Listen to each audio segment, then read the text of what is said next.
नमस्कार, आपका स्वागत है।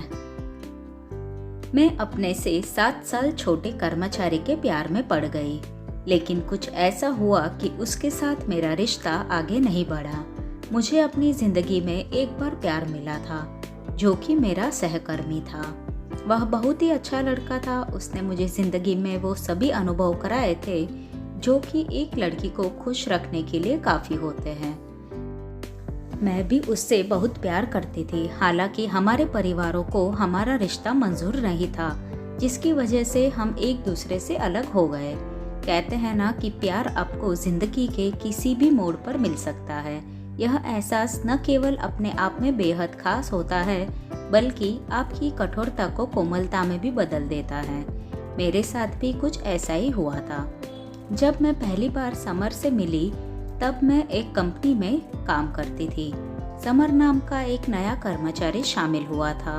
हमारा रिश्ता एक मैनेजर और जूनियर के रूप में शुरू हुआ था।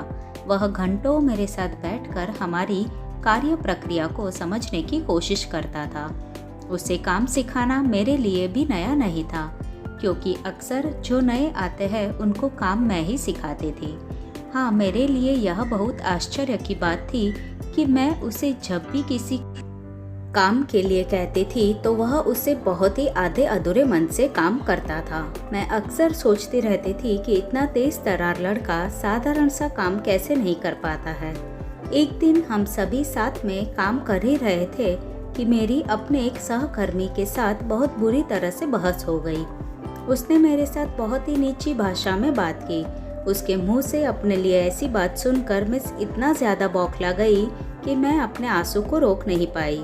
इस दौरान समर अचानक से अपनी सीट से उठा और मेरे पास आकर बोला कि आप रो मत, मेरे साथ बाहर आओ। वह मुझे हमारे ऑफिस की बिल्डिंग में से बाहर ले गया। हम दोनों ऑफिस से बाहर निकले और पास से ही एक कैफे में चले गए। इस दौरान हमने एक दूसरे से एक शब्द भी नहीं बोला। ऐसा इसलिए क्योंकि अपने जूनियर के सामने मैं खुद को बहुत ही कमजोर स्थिति में महसूस कर रही थी। लेकिन सच तो यह ही था कि उसका यह कदम मेरे दिल को पिघलाने के लिए काफी था। हम दोनों बैठे ही थे कि उसने एक कॉफी मंगवाई। उसने मुझसे पूछा कि क्या मैं उसके साथ इसे साझा करना चाहूंगी।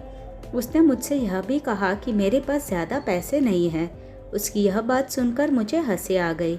मैंने न केवल उसके साथ एक कॉफ़ी का मज़ा लिया, बल्कि मेरे लिए चीज़ें एकदम से बदल गई।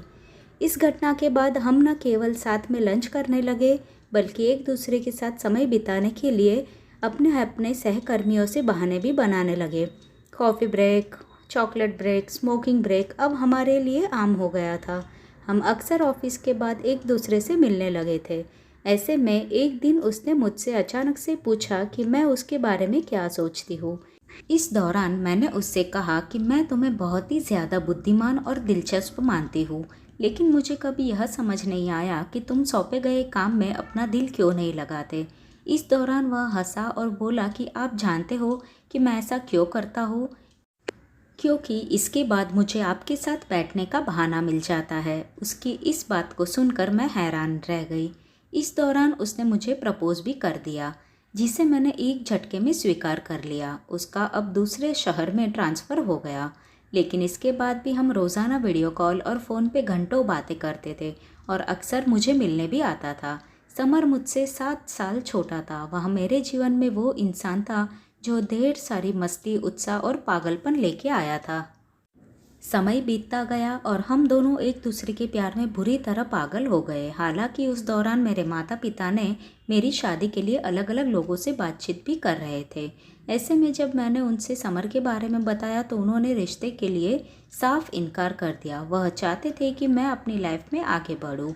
दूसरी ओर समर के माता पिता भी नहीं चाहते थे कि उनका एक लौता बेटा अपने से 7 साल बड़ी लड़की से शादी करे। हम दोनों ने अपने अपने परिवारों को मनाने की काफ़ी कोशिश की, लेकिन उन्होंने इस रिश्ते को स्वीकार करने से मना कर दिया, चाहे हम एक दूसरे से कितना भी प्यार क्यों न करते हो।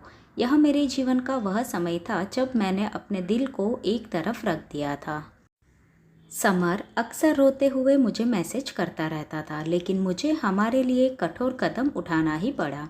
मैंने समर से अलग होने का फैसला कर लिया। मैंने अपने माता पिता के कहने पर शादी कर ली। इस साल मैं अपनी शादी की 7वीं सालगिरह मना रही हूँ, लेकिन इसके बाद भी मैं कह सकती हूँ कि समर के साथ मेरा रिश्ता सबसे खूबसूरत था जो मैंने कभी अनुभव किया था।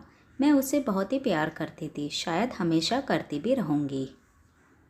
दोस्तों, आपको क्या लगता है कि वो लड़की के माता पिता ने सही किया या फिर वो लड़की ने सही किया? हमें कमेंट में ज़रूर बताएं। अगर कहानी पसंद आई है तो चैनल को सब्सक्राइब करें और वीडियो को लाइक करें। जल्दी मिलेंगे एक नई कहानी के साथ। धन्यवाद।